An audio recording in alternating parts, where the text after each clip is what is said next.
வாழ்க வையகம், வாழ்க வையகம், வாழ்க வளமுடன்.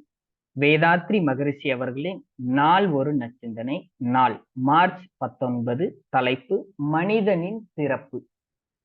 உலகில் உள்ள எல்லா தோற்றங்களிலும் எல்லா உயிர்களிலும் சிறந்த மேலான ஒரு இயக்க நிலை மனித உருவம்.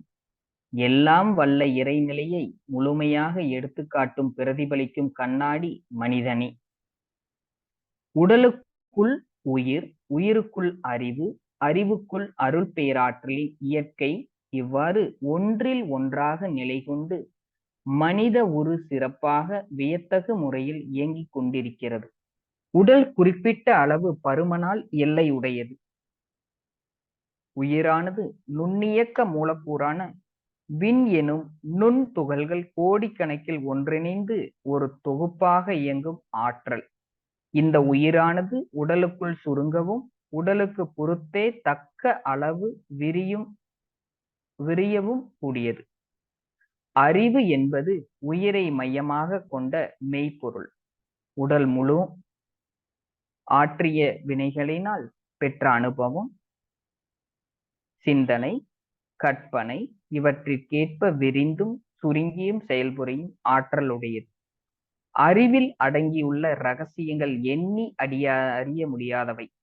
எல்லாம் வல்ல முதல் பொருளான மெய்ப்பொருள் உயிர் ஆற்றலை மையமாக கொண்டு தனது அசைவினாலும் உணர்வாலும் ஆற்றிய வினைப்பதிவுகள் அனைத்தும் அடக்கம் பெற்ற கருவூலம் அறிவு ஆகும்.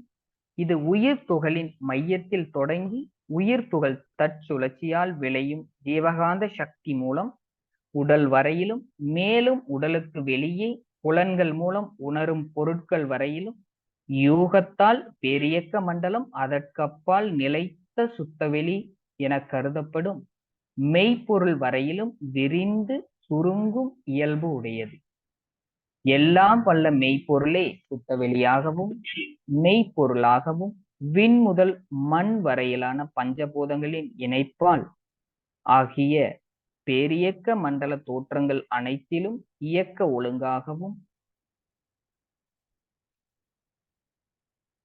உயிர்களிடத்தில் புலன் உணர்வாகவும் மனிதனிடத்தில் எல்லாமாக இருக்கும் தன் முழுமையை உணரும் பேரறிவாகவும் இருக்கிறது. இந்த 4 தத்துவங்களும் ஒன்றிணைந்த மாபெரும் வல்லமை உடைய அறிவிலும் செயலிலும் சிறந்ததோர் உருவம் மனிதன். வாழ்க வளமுடன். வேதாத்ரி